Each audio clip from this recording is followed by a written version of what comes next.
What's going on, everybody? It's Mr. Gus. I'm in the physics conference room today. We're talking about resistivity and the resistivity equation. We've already kind of talked about what a simple circuit looks like, and I've got it drawn on the board behind me. I've got my battery or my power supply, basically my potential difference generator. I've got that there. And then in order for it to be the most simple circuit we can make, we need some kind of simple resistor. And that's what this squiggly line represents. That's my most basic resistor, okay? So I've got my power supply. It's got a potential difference. It's not connected, so the potential difference allows charge to move from a higher potential to a lower potential, and the battery pumps it back up.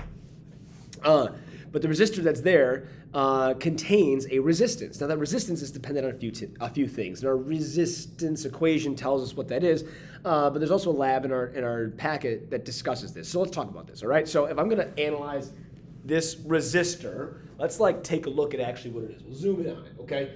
So let's imagine this resistor is, I don't know, a rectangular resistor. So we'll go like this.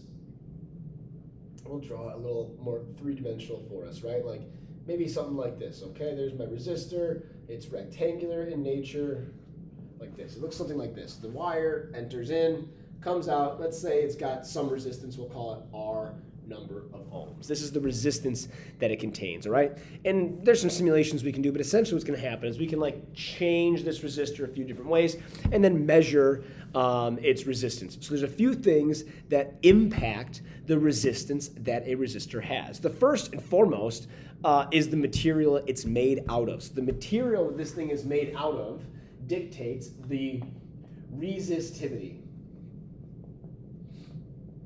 of an object. The resistivity is based on the material and then a couple other factors, right? Temperature, pressure, things like this. But mostly, the resistivity is unique to the material. So things like graphite have a different resistivity. Things like copper have a different resistivity. Things like gold or silver have different resistivities. The more conductive a material is, the better a conductor, the lower the resistivity. That kind of should make sense based on the definitions of those words, all right? So resistivity is a measurement of ohms per meter. It's measured in ohms per meter, meaning how much resistance would be there. It's actually not per meter, it's actually ohms. No, it is ohms per meter. Ohms per meter. How much resistance would be there per length of resistor. Okay, so that's the first one. So if I'm thinking about the relationship between this, and I've got a graph of resistance, and somehow I can change the material of resistivity. As the resistivity of a material increases, I would expect the resistance of that also to increase. So graphically speaking, we've got a relationship between resistance and resistivity. Okay, and resistivity is written as rho. That's the first thing. The second thing that the resistor, or the second aspect of a resistor that impacts the resistance is the size and shape. So in terms of size, we know that it should be the length of this thing per meter, right? Resistance. So we have the length measured in meters of the resistor. So if I were to stretch this thing out, the longer I would make my resistor, if the longer the resistor is in my circuit, the greater the resistance would be. And that should also make some sense, right? If it's a longer resistor, it's going to resist a current for a longer amount of that circuit.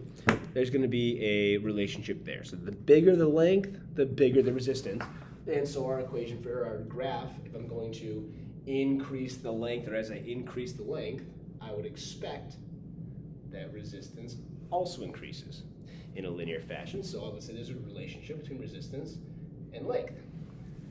Now the last thing that I would have that matters is the size. We said it's the size and shape of the resistor. Well, size and shape is generally quantified using cross-sectional area, right? Size and shape. We can talk about volume, we can talk about surface area, but really the charge is flowing through this resistor. So the part of the resistor that has charge flowing through it is essentially that cross-sectional area. If I put my hand and charge is trying to flow through it, charge is going to flow through a slice of my resistor. So the cross-sectional area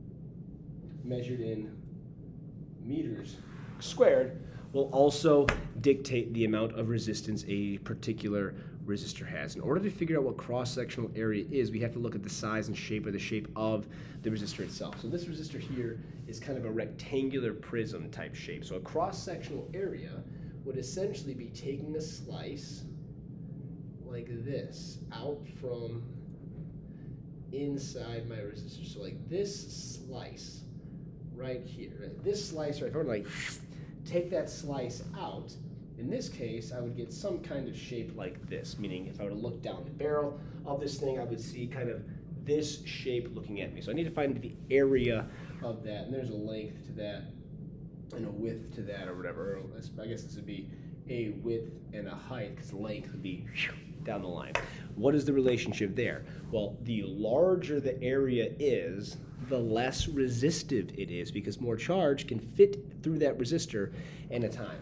So I would say my last relationship here is that resistance and area, as area gets bigger and bigger and bigger, resistance actually gets smaller and smaller and smaller. That's my inverse relationship right here, where resistance is inversely related to the cross-sectional area of the resistor, okay? And so now if we look at our equation sheet, we end up finding our resistance equation is equal to the resistivity based on the material multiplied by the ratio of length to cross-sectional area. This is how I can determine the resistance of any given resistor if I know the material it's made out of, the length of that resistor, and the cross-sectional area of that resistor. Let's try an example problem over here. On the board, I've got a cylindrical resistor.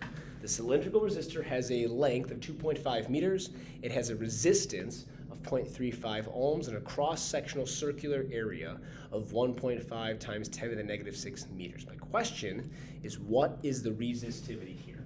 All right, so resistance, I'm looking at my formula, length over area, we can plug this in, 0.35 ohms equals, I don't know, I'm going to try to find the resistivity of this value, of this thing. The length is 2.5 meters. It's important to keep my measurements in meters and ohms because those are my base units of physics. And then this is why I'm seeing a pretty small number here, because I need to keep my cross-sectional area in terms of square meters, okay? So go ahead, you can pause the video, try to calculate the resistance or the resistivity of this thing.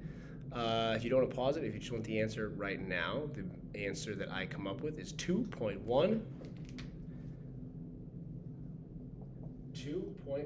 times 10 to the negative 7th ohms per meter. That's going to tell me the amount of resistance per meter of this object or of this material. Okay? So a cool thing would be if I was trying to figure out what this material is made out of, I could go ahead and look up other materials that have similar resistivities at this temperature, whenever this temperature was that I took this data on.